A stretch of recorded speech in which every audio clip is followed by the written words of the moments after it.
BOP देख रहे थे। बीओपी में हम लोग देखे थे करंट अकाउंट डेफिसिट देखे थे, सीएडी देखे थे। इसमें बताया था कि भाई देखे थे दो, जिसमें बताया था कि सबसे पहले जो अपना रीजन है, एक ऑयल का हम लोग इंपोर्ट करते हैं, ठीक, गोल्ड का है, ठीक, जितना इंपोर्ट कौन कौन से गुड्स करते हैं उसके रिस्पेक्ट में अपना एक्सपोर्ट कैसा है, ठीक। तो अब हम एक्सपोर्ट को बढ़ाने के लिए क्या क्या टूल्स होना चाहिए उसमें हम लोग देखे थे, जैसे एस है, ठीक।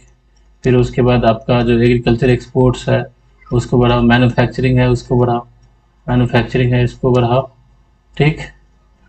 और सर्विस एक्सपोर्ट है, इसको बढ़ाएंगे तो अपना एक्सपोर्ट बढ़ेगा। एक्सपोर्ट, तो एक्सपोर्ट बढ़ाने के लिए क्या है, एक एक्सपोर्ट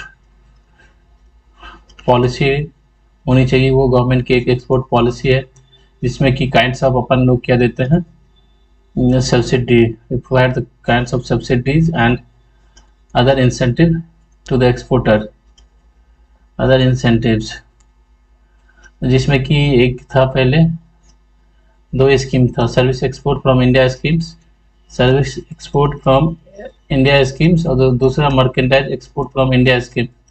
ये दो एक्सपोर्ट था। ये दोनों, इस दोनों स्कीम के थ्रू अपन लोग इंसेंटिव और सब्सिडी देते थे, ठीक। इंसेंटिव सब्सिडी सब इसके थ्रू देते थे। तो इससे क्या होता था, जो यहाँ का गुड्स है वो चीप, सस्ता होता था फॉरेन मार्केट में, तो इसको लेके फिर ये जो कंट्री है, अदर कंट्री है जैसे कि यूएसए है, अदर कंट्री है, वो चला गया कहाँ पे, डब्ल्यूटीओ में चला गया, बोला कि जो भाई इस तरह का जो आप सब्सिडी दे रहे हैं वो डब्ल्यूटीओ के नॉर्म्स के अगेंस्ट है, ठीक। तो फिर इस दोनों को मिला के अपन लोग एक नया स्कीम लेके आए, RODTEP, ये था एक। इसमें था जो कि हम लोग जो ये सब्सिडी और ये सब्सिडी सब देना स्टार्ट किया था, वो अलग अलग, मतलब इनपुट कॉस्ट को हम लोग कम करने के लिए दिए थे। इनपुट कॉस्ट, डायरेक्ट सब्सिडी जो था यहाँ पे, इसको हटा के इस यहाँ पे इनपुट कॉस्ट को कम करने के लिए सब्सिडी दिए थे। जैसे कि मान लीजिए ये, जैसे इलेक्ट्रिसिटी, जो एक्सपोर्टिंग कंपनी है ना, जो एक्सपोर्ट कर रहा है गुड्स को, उसको इलेक्ट्रिसिटी पे क्या किए, जो इलेक्ट्रिसिटी पे ड्यूटी लगता है उसको अपन लोग कम कर दिए, ठीक। जैसे फ्यूल है तो उसको कंपनी में लगता है तो उसको कम कर दिए, ठीक। और सारा इंसेंटिव जो इनपुट पे था उसको हम लोग ने सस्ता बना दिया, उससे चला गया। तो ये सब्सिडी में, उस डायरेक्ट सब्सिडी में आता नहीं है, तो इसको नया स्कीम लेके आए और इसके थ्रू अपन लोग लेते हैं। इससे क्या होगा, अपन एक्सपोर्ट बढ़ेगा तो अपन गुड्स बेचेंगे बाहर, तो फॉरेक्स रिजर्व अपने पास खूब आएगा, ठीक, समझ गए। तो अपना जो ट्रेड बैलेंस है वो क्या हो जाएगा, पॉजिटिव हो जाएगा, करंट अकाउंट डेफिसिट नहीं रहेगा, ठीक। अब आते हैं करंट अकाउंट के बाद कैपिटल आते हैं। कैपिटल अकाउंट में क्या है, कैपिटल अकाउंट कन्वर्टिबिलिटी अपना इसमें फुल नहीं है, फुल कन्वर्टिबिलिटी नहीं है। फुल का मतलब क्या हुआ भाई, इसमें ये नहीं है कि जितना एफडीआई लेके आना है वो ले आओ, जितना एफपीआई लेके आना है वो ले आओ, ठीक। ये फुल नहीं है, इसमें सेक्टरल कैप लगा हुआ है और दिए हुए। ये क्यों ऐसा किया हुआ, क्योंकि इसके पीछे का रीजन हम देख लेते हैं। देखिए, अब जैसे कि मान लेते हैं एफपीआई में क्या हो गया कि हम इसको यदि किसी भी सेक्टर में फुल कर देंगे, जैसे कि मान लीजिए आपका कुछ सेक्टर, जैसे बैंकिंग सेक्टर है, बैंकिंग है, इसमें अपन लोग यदि टोटल कन्वर्टिबिलिटी कर देंगे तो अपन लोग मान लीजिए कि अभी इंटरेस्ट रेट दे रहे हैं 7% एनुअल इंटरेस्ट दे रहे हैं। यदि इसमें यहाँ का बाहर का, यदि फेड का, जो यूएस का फेड रिजर्व, उसने अपना इंटरेस्ट रेट कम रखा है, इधर के मार्केट, बाहर के इन्वेस्टर के लिए प्रॉफिटेबल लगेगा, ठीक। ये आ जाएगा अपने मार्केट में, आ जाएगा 7% इंटरेस्ट रेट दे रहा है, ठीक। तो जब फुल लेके आएगा यहाँ से, डॉलर लेके आएगा, डॉलर, तो जब डॉलर आएगा तो ये पहले तो कन्वर्ट होगा इंडिया के अंदर, उसको हम देखेंगे करेंसी कन्वर्टिबिलिटी में, हम देख लेंगे कन्वर्ट करेगा तो डॉलर का किस में कन्वर्ट होगा, रुपये में कन्वर्ट हो जाएगा, ठीक। तो यहाँ पे डॉलर ज़्यादा हो गया, रुपी उसके रिस्पेक्ट में, अपन लोग देंगे तब ये डॉलर रुपये में कन्वर्ट, ये रुपये में कन्वर्ट हो जाएगा। तो उससे क्या होगा, ये डॉलर का डिमांड एंड सप्लाई, तो इससे अपना रुपये क्या हो जाएगा, स्ट्रांग होगा। जब अपना एक तो रुपया जब अपना स्ट्रांग हो जाएगा तो इससे क्या होगा, अपना एक्सपोर्ट जो है वो क्या होगा,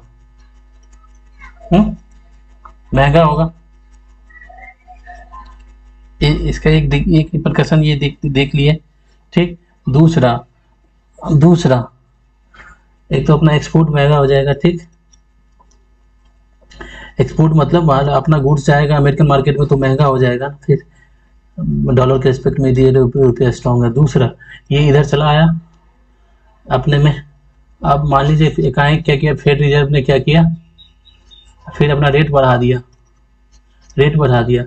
तो उससे क्या होगा, उससे एक ही बार यहाँ से फ्लाइट करेगा मनी। जब फ्लाइट कर जाएगा तो एक ही बार अपना मार्केट नीचे चला जाएगा, तो अपना रुपया बहुत वीक हो जाएगा। दूसरा सेकेंड चीज़ क्या है कि जो स्ट्रक्चरल रिफॉर्म हम करेंगे नहीं है, केवल हम कैपिटल मंगा लेंगे, केवल कैपिटल का मतलब भरमार लग जाएगा, कैपिटल बहुत है लेकिन स्ट्रक्चरल रिफॉर्म है ना, तो इकोनॉमी को उससे कुछ फर्क पड़ने वाला है नहीं। स्ट्रक्चर में क्या हो जाएगा, आपके पास स्किल्ड लेबर नहीं है, आपके पास टेक्नोलॉजी नहीं है। ठीक, आपके पास टेक्नोलॉजी नहीं है तो आपके पास जो मार्केट का डिमांड है उस लेवल की आपके पास गुड्स नहीं है। ठीक, समझ गए। या फिर फॉरेन मार्केट में अभी डिमांड नहीं है, फॉरेन मार्केट अभी स्लो डाउन चल रहा है। ठीक, अभी जैसे कि मान लो ऐसे यूरोपियन मार्केट अभी स्लो डाउन, मतलब मार्केट में डिमांड है, रिसेशन है, स्लो रिसेशन के में जा रहा है। या फिर अभी रशिया यूक्रेन वाला देख लो इशू, या फिर रेड सी क्राइसिस में जो इशू है जिसकी वजह से मतलब तो एक्सपोर्ट थोड़ा महंगा हो रहा है क्योंकि लंबा रूट ट्रेवल करके जाना पड़ रहा है। ठीक, इस तरह के इशू है। अब इस कंडीशन में यदि कैपिटल आपके पास बहुत आ भी जाता है, यदि फुल कन्वर्टेबिलिटी करने के बाद कैपिटल आ भी जाता है, इस फ्रंट पे आप कुछ है नहीं, तो उससे क्या होगा, आपके पास कैपिटल तो रहेगा लेकिन उस कैपिटल को आप क्या कर सकते हैं, उसको कैपिटल को मोर प्रोडक्टिव बना नहीं सकते हैं। ठीक, एक इंटरेस्ट तो आपको देना ही पड़ेगा। तो ये सब कंडीशन है। तो इसको लेके तारापुर कमेटी जो था उसने तारापुर कमेटी जो है उसने अपना तारापुर फर्स्ट तारापुर सेकंड 1997 में इस कमेटी ने अपना एक रिकमेंडेशन दिया। उसने बोला कि भाई अपने मार्केट का जो इन्फ्लेशन है उसको कम करो।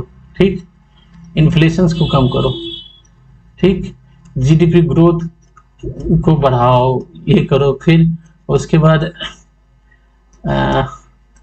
इन्फ्लेशन कम करो, जीडीपी ग्रोथ को बढ़ाओ, और 2-3 उनका रिकमेंडेशन था। जो मतलब इस सब मतलब सेक्टर में आप काम करोगे तब जाके आप फुल कन्वर्टिबिलिटी दे भी सकते हैं। लेकिन अब यदि देखा जाए कि फुल कन्वर्टिबिलिटी है कि नहीं, तो एक इनडायरेक्ट वे में देख सकते हैं। तो बहुत सारे सेक्टर में फुल कन्वर्टिबिलिटी है, मतलब जितना पैसा लेके आना है आओ आप इस सेक्टर में लगाओ, इंडिया में है।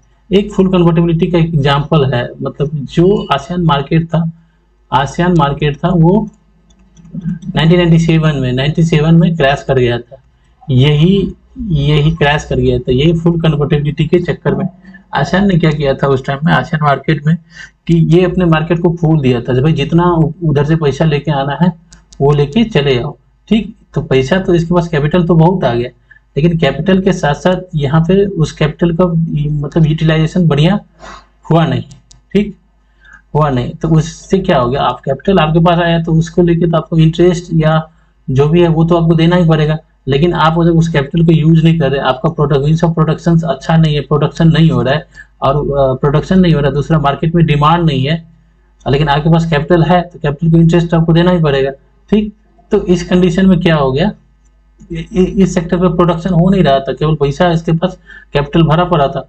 तो उसके बाद क्या हुआ कि ये सारे जो कैपिटल्स थे आसियान मार्केट से एक ही बार फेडरल रिजर्व इधर देखा कुछ ग्रो नहीं कर रहा है, तो फेडरल रिजर्व ने अपना फिर वो इंटरेस्ट रेट का वो अपना गेम किया, फिर इधर से सारा पैसा उठ के चला गया। तो ये मार्केट फिर क्रैश कर गया था, आसियान मार्केट हो गया था, समझ गए। तो अपने जो अपना इंडिया का जो कैपिटल अकाउंट में है वो फुल कन्वर्टिबिलिटी नहीं है। ठीक, फिर भी कैपिटल अकाउंट में जो पैसा आता है एफपीआई के थ्रू, एफपीआई क्या होता है कि एफपीआई जो फॉरेन इन्वेस्टर है, ठीक, फॉरेन इन्वेस्टर है, वो इंडिया के मार्केट में इन्वेस्ट करेगा, उसका जो इन्वेस्ट होगा लेस देन 10%, किसी कंपनी के shares and bond change debenture या गवर्नमेंट सिक्योरिटी, इसके में जो इन्वेस्ट होगा वो 10% से नीचे का इन्वेस्ट होगा, तो उसको क्या बोलते हैं, एफपीआई बोलते हैं, फॉरेन पोर्टफोलियो इन्वेस्टमेंट। एक इन्वेस्टर के बोले हैं, वन इन्वेस्टर जब करेगा 10% से नीचे करेगा तो वो एफपीआई के कैटेगरी में आएगा। दूसरा क्या होता है इसका, एफपीआई में क्या होता है कि उसको उस कंपनी के मैनेजमेंट, उस कंपनी के मैनेजमेंट से, उस कंपनी के प्रोडक्शन से उसको उससे लेना देना नहीं है, वो केवल पैसा लगाएगा, उसको केवल अपने प्रॉफिट डिविडेंड इससे मतलब है, समझ गए। उसको कंपनी के मैनेजमेंट कैसा है उसमें, उसके बाद प्रोडक्शन कैसा है, प्रॉफिट किसने होगा कि नहीं होगा, इस सब से उसको नहीं लेना है। एफपीआई उसको अपना देखा कि जो भाई इस मार्केट में अभी अच्छा है, पैसा मुनाफा मिल सकता है, तो वो अपना पैसा लगाए, 10% से कम लगाएगा तो उसको बोलेंगे फॉरेन पोर्टफोलियो इन्वेस्टर, ठीक। सेबी के थ्रू रजिस्टर्ड होता है। जो एफपीआई होता है इसको हॉट मनी बोला जाता है। हॉट मनी इसलिए बोला जाता है, एफपीआई के थ्रू जो इन्वेस्टमेंट होता है हॉट मनी इसलिए बोला जाता है, जैसे कि मान लीजिए अपने मार्केट में अभी जो अपना शेयर मार्केट है उसमें उसको अच्छा सा रिटर्न मिल रहा है, ठीक। अब मान लीजिए कि दूसरा मार्केट हो गया, ये फेड, अमेरिकन फेडरल रिजर्व है, उसने क्या किया, अपना इंटरेस्ट रेट बढ़ा दिया, तो एक ही बार क्या करेगा, ये अपने यहाँ से पैसा उठा के बाहर चला जाएगा, यदि यहाँ से ज़्यादा उसको उधर प्रॉफिट दिख रहा है तो, ठीक। इसलिए इसको हॉट मनी बोला जाता है, ये कभी भी उठ के चला जाएगा, समझ गए। दूसरा इसी में एक एफपीआई में एक होता है पार्टिसिपेटरी नोट्स होता है, पार्टिसिपेटरी नोट्स होता है, पार्टिसिपेटरी नोट्स। जो एफपीआई है उसको कुछ ब्लैक मनी से भी मतलब जोड़ के देखा जाता है। ये पार्टिसिपेटरी नोट्स क्या होता है ना, इसको सेबी में रजिस्टर्ड नहीं करना होता है। एफपीआई वाले तो सेबी में रजिस्टर्ड करा के फिर करते हैं, लेकिन ये सेबी में रजिस्टर्ड नहीं कराते, ये अपना पैसा किसी थर्ड पर्सन को देते हैं जो कि रजिस्टर्ड है मतलब सेबी के थ्रू, वो थर्ड पर्सन इंडिया के मतलब इस मार्केट में इन्वेस्ट करता है और फिर यहाँ से प्रॉफिट कमाता है, फिर इसको देता है, जो उसका असली मालिक है उसको देता है पार्टिसिपेटरी नोट। तो वही होता है अपने इंडिया में क्या होता है, ऐसे कि आपके पास ब्लैक मनी है, तो ब्लैक मनी लेके चले गए किसी कंट्री के अंदर जो टैक्स हेवन वाला है, उसमें चले गए, केमन आइलैंड ये सब में है, वहाँ पे चले गए, वहाँ पर अपना पैसा रखे, ठीक। अब वहाँ से क्या किए, किसी जो एफपीआई के अंदर इन्वेस्ट करता है उसमें अपने पैसा दिया, और आपका इसके बीच में क्या है, टाई अप है, जो भाई कितना आपको क्या होगा। अब एफपीआई वाला क्या करता है ना, इधर सेबी में ये रजिस्टर्ड है, ठीक। अब ये रजिस्टर्ड वाला जो है यहाँ पे इन्वेस्ट करता है, तो पैसा डायरेक्टली किसका, ये ब्लैक मनी वाला है, ये इसको दिया, ठीक। ये यहाँ पे रजिस्टर करता है, यहाँ से भी प्रॉफिट कमाया, फिर ये इसके पास आया, फिर ये इसके पास चला गया, समझ गए। तो अपना पैसा कहाँ, ब्लैक मनी के थ्रू ये राउंड ट्रिपिंग होता रहता है, समझ गया। हाँ, एफडीआई देखते हैं, एफडीआई क्या होता है। एफडीआई में क्या होता है ना कि आप जब इन्वेस्ट कर रहे हैं ना, तो इन्वेस्ट जो करते हैं वो आप इन्वेस्ट जो करते हैं बॉन्ड, शेयर, डिवेंचर, इस सब में जो इन्वेस्ट करते हैं, तो आपको क्या होता है कि आप उस कंपनी के मैनेजमेंट, उसके डिसीजन मेकिंग, उसके प्रोडक्शन, उसके फाइनेंस, मतलब उस कंपनी का एक तरह से डिसीजन मेकिंग में आपका रोल रहता है, ठीक। और क्योंकि आप उस कंपनी के हिस्सेदार हो जाते हैं, तो उस कंपनी के प्रॉफिट लॉस में आप पार्टिसिपेटर रहते हैं, तो इसीलिए ये होता है। ये एफडीआई जो होता है एक तरह से इसको बोला जाता है स्टेबल इन्वेस्टमेंट। ये स्टेबल क्योंकि ये एक लॉन्ग टाइम पीरियड के लिए आता है। जैसे कि एक देखे होंगे जी, ये वॉलमार्ट ने क्या किया था, उसको खरीद लिया, फ्लिपकार्ट को खरीद लिया, ठीक। तो ये क्या इन्वेस्टमेंट है ना, इन्वेस्ट किया, अपना पैसा लगाया इसमें, इसके शेयर खरीद लिया, 50% शेयर पर 10%, 80% कितना खरीदा है, डॉट ये खरीद, एफडीआई हो गया। अब देख लेते हैं, तो अब इसमें क्या फुल कन्वर्टेबिलिटी क्या है, जितना आप एफडीआई लेके आएंगे क्या उतना है कि नहीं है, तो उतना नहीं है। इसमें भी सेक्टरल कैप लगा हुआ है, ठीक। सेक्टरल क्या है, जैसे कि आप देखिए बैंकिंग सेक्टर में है, बैंकिंग में भी एफडीआई है, लेकिन उसमें भी दो है, एक प्राइवेट है और दूसरा क्या है पब्लिक सेक्टर बैंक है। इसमें एग्जैक्ट कितना दे रखा है, आई थिंक 20 to 40% के बीच में, मतलब इसमें 40% होगा, इसमें 20% के लगभग इन्वेस्ट आप कर सकते हैं। तो ये सेक्टरल कैप हो गया। तो देखिए, तो इसका इन्वेस्टमेंट का भी दो सोर्स होता है। एक होता है ऑटोमेटेड रोड, ऑटोमेटिक रूट। दूसरा क्या होता है, गवर्नमेंट अप्रूवल। मतलब जब आपको गवर्नमेंट अप्रूव करेगा जो भाई इस सेक्टर में आप इन्वेस्ट करेंगे, तब आप इन्वेस्ट कर सकते हैं, अदरवाइज नहीं कर सकते। दूसरा क्या, ऑटोमेटिक, जो उस पर्टिकुलर सेक्टर का जो कैप है, जैसे कि मान लीजिए अभी, जैसे मान लीजिए ये हो गया, जैसे कि मान लीजिए ऐसे रियल एस्टेट सेक्टर है। रियल एस्टेट में तो नहीं है, रियल एस्टेट बिजनेस में तो एफडीआई का नहीं दे रखे। आप देखिए एफडीआई में देखिए, तो आप एफडीआई जो आता है इंडिया में किस तरह से एक होता है। आप बहुत सारे सेक्टर है जिसमें कि 100%, जैसे कि फूड प्रोसेसिंग इंडस्ट्री है, तो उसमें 100% एफडीआई आप लेके आ सकते हैं, ठीक। एग्रीकल्चर है, उसमें भी 100% है, एग्रीकल्चर के अंदर है, ठीक है। बहुत सारे सेक्टर में बैन है, जैसे कि हो गया चिट फंड हो गया, उसके बाद क्या हो गया आपका ये जुआ हुआ जो होता है उसको क्या बोलते हैं, हाँ, उसमें बैन है, ठीक। उसके बाद गैम्बलिंग उसमें बैन है। उसके बाद आपका ये न्यूज़ पे ये जो होता है न्यूज़ या करंट अफेयर्स वाला जो होता है, उसमें sectoral cap 26% he I think है। करंट अफेयर्स वाला मैगजीन जो होता है उसी में 26% लगा। फिर रियल एस्टेट बिजनेस है, उसमें नहीं है एफडीआई, ठीक। उसके बाद जैसे कि आपका एटॉमिक एनर्जी है, उसमें एफडीआई क्या है, बैन कर रखे हैं जो भाई इसमें नहीं करना है। अब क्यों इसमें बैन कर रखे हैं भाई, atomic energy strategy, India strategy का पार्ट है। अब कैसे कर देंगे, यहाँ आएगा भाई अपना पैसा लगाएगा, मान लो यहाँ पे कुछ कर दिया तो ये तो एक डिजास्टर्स हो जाएगा ना, तो हम कैसे करेंगे, गवर्नमेंट पे लोग ब्लेम करेगा। जैसे कि एक हुआ था ना भोपाल वाला ट्रेजेडी, तो वो तो था, वो केमिकल फैक्ट्री थी। अब केमिकल फैक्ट्री में जब हुआ तब तो इतना गवर्नमेंट की किरकिरी हुई थी। अब ये डिजास्टर यदि हम एटॉमिक में कर देंगे, कुछ हो जाए, मैंने कल का इस सब में हो जाए तो फिर क्या होगा। एटॉमिक एनर्जी हो गया। फिर देखिए जैसे रेलवे है, तो रेलवे का जो सर्कुलेशन मतलब जो है उसमें तो नहीं दे रखा है, ठीक। हाँ, लेकिन जो इंफ्रास्ट्रक्चर है उसमें कर सकते हैं, जैसे पटरी वटरी बिछाने वाला काम ये सब करेगा, लाइनिंग वाइनिंग वाला काम करना है तो आओ करो, ये सब है। तो सेक्टरल कैप दे रखा है, ठीक। तो पहले जो एफडीआई का जो अप्रूवल था, तो दो तरीके से होता था। एक एफआईपीबी बोर्ड था, फॉरेन इन्वेस्टमेंट प्रमोशन बोर्ड, तो इसका काम होता था 5,000 करोड़ तक के, आई थिंक 5,000 करोड़ तक के जो इन्वेस्टमेंट है उसको ये देखता था, ठीक, समझ गए। अब 5,000 करोड़ से ऊपर वाला जो होगा तो वो cabinet committee of economic affairs जो सीसीईए होता है उसके पास जाते थे, फिर वो उसको अप्रूव करता था, फिर जाके इस एफडीआई का अप्रूवल मिलता था। लेकिन ये न्यू गवर्नमेंट आने के बाद ये एफआईपीबी को हटा दिया। एफआईपीबी को हटाने के बाद अब आया है कि बोला है कि जो भाई एक जो मिनिस्ट्री ऑफ कॉमर्स अफेयर्स है, ministry of commerce and export जो है वो देखेगा और दूसरा जो पर्टिकुलर मिनिस्ट्री, जैसे कि आपको एग्रीकल्चर में करना है तो एग्रीकल्चर मिनिस्ट्री जो है वो देखेगा, ये दोनों डिसाइड करेंगे, अपना फिर अप्रूव करेंगे। इसका जो कैप दे रखा है, जैसे मान लीजिए 50% की कैप दे रखा है, जैसे कि मान लीजिए फर्टिलाइजर है उसमें 50% की कैप लगा रखा है।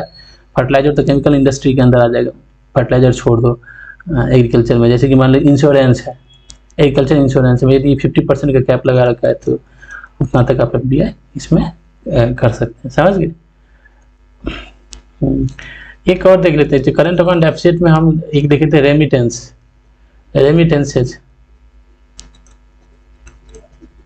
रेमिटेंसेज क्या होता है वो तो बताए थे। अब रेमिटेंसेज से क्या होगा, अपना रेमिटेंसेज है बहुत बड़ा है, आई थिंक $45 बिलियन के लगभग रेमिटेंसेज है। अब देखिए इसमें क्या होता है, थोड़ा रेमिटेंसेज को करंट इंटरनेशनल रिलेशन से भी जोड़ने की जरूरत है, समझ गए। जैसे कि अब रेमिटेंसेज आएगा तो अपना इतना बिलियन डॉलर तो अपने मार्केट में आ रहा है ना, अपनी कंट्री के अंदर आ रहा है, तो ये तो प्लस में जाएगा ना, ठीक। यदि मान लीजिए कि अपने इंडिया से यदि $20 बिलियन जाता तो नेट कितना हो जाता, मतलब कि $20 बिलियन यहाँ से कमा के जो रेमिटेंस, मतलब कि कोई फॉरनर है इंडिया के अंदर रह रहा है और यहाँ से पैसा कमाया और $20 बिलियन भेजा बाहर, अमेरिका, फ्रांस, जर्मनी इधर भेजा, तो इतना बाहर गया। अपना जो 45 बिलियन जो बाहर में रह रहा है, जैसे कि गल्फ में रह रहा है या यूरोप में रह रहा है या अमेरिका में रह रहा है, वो इतना कमा के यहाँ भेजा, तो इस दोनों को प्लस माइनस करेंगे तो 25 बिलियन अपने में प्लस में जाएगा। लेकिन ऐसा तो है नहीं, अपना ही आ रहा है कोई $45 बिलियन का रेमिटेंस है जो वहाँ से कमा के भेज रहे हैं। तो ये रेमिटेंस है, इसमें एक होता है कि इसमें जब माइग्रेशन हुआ है तभी तो रेमिटेंसेज आया है। तो ये एक international organisation of migration IOM, इसका हेडक्वार्टर कहाँ है, इसका हेडक्वार्टर है आई थिंक जेनेवा में है, जेनेवा में। ठीक, ये IOM क्या करता है, ये इंटरनेशनल ऑर्गेनाइजेशन ऑफ माइग्रेशन, ये दिखाता है जो भाई वर्ल्ड में माइग्रेशन कहाँ कहाँ हो रहा है, कितना हो रहा है। ठीक, समझ गए। उसके बाद जो है ये रेमिटेंसेज वाले में अपना इंडिया जो है वो फर्स्ट पे आता है, जो कि भाई बाहर से पैसा कमा के। सेकेंड पे कौन सा आता है, मैक्सिको आता है, या इसके बाद चाइना आता है। ठीक, पॉपुलेशन में देखें तो इंडिया का सबसे ज़्यादा बाहर रह रहा है। ठीक, उसके बाद मैक्सिको और चाइना, ये दोनों में से कोई है। ये पिछला डाटा है, अब ये डाटा वाटा चेंज होता रहता है, समझ गए। अच्छा, अब थोड़ा इसको हम देख लेते हैं किस में, अब इसको थोड़ा रेमिटेंसेज को हम करंट इसको इंटरनेशनल रिलेशन से इसको जोड़ के देख लो ना भाई। अब देखिए अपना इंटरनेशनल रिलेशन जो IR है, यदि इंडिया का अमेरिकन के साथ है, अभी जैसे कि अमेरिका में इलेक्शन चल रहा है, तो अमेरिका का इलेक्शन जो चल रहा है, जो ट्रम्प है, वो ट्रम्प कह रहा है कि भाई हम जो है ये माइग्रेशन को रोकेंगे, माइग्रेशन को ख़त्म करेंगे कि ये यहाँ पे आके जॉब वॉब ख़त्म कर देता है। ठीक है, ट्रम्प ये कह रहा है। अब ट्रम्प ये कह रहा है एक H1B ये वीज़ा पॉलिसी भी था वहाँ पे, जिसमें उन्होंने ये इसको रोक दिया था, जो माइग्रेशन है जो यहाँ से जा रहा है, जो स्किल्ड वर्कर सब जा रहा है, उसको रोक दिया था। तो उससे क्या होगा कि अपना रेमिटेंसेज कम आएगा, रेमिटेंसेज कब आएगा तो करंट अकाउंट डेफिसिट हो सकता है। तो अब देखिए, अब ट्रम्प का इलेक्शन है, यदि अभी फिर ट्रम्प जीत जाता है तो ट्रम्प की जो आप देखेंगे एजेंडा, तो उस एजेंडा में वो माइग्रेशन को अपने बना रखा है, किसमें, जो उसका एजेंडा है उसमें इस चीज़ को फोकस करके रखा हुआ है।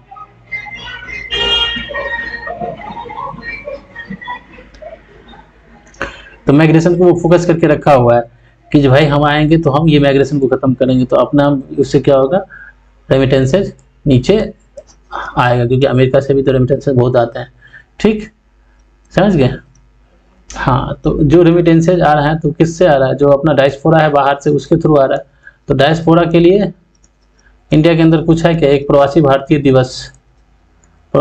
दिवस मनाया जाता है, नहीं, डायस्पोरा के साथ हम कनेक्ट करते जाए। दूसरा चीज़ क्या है, अपना जो अभी प्राइम मिनिस्टर गए थे, PM गए थे, जैसे कि मान लीजिए अभी कहाँ गए थे, कहाँ गए थे भाई, ये पोलैंड गए थे। तो पोलैंड में उन्होंने क्या क्या बोला, पोलैंड में उन्होंने बोला कि अब जितने भी इंडियन है उसको उन्होंने बोला, डायस्पोरा को बोला कि जब भाई आप इंडिया का एक ब्रांड एम्बेसडर बने,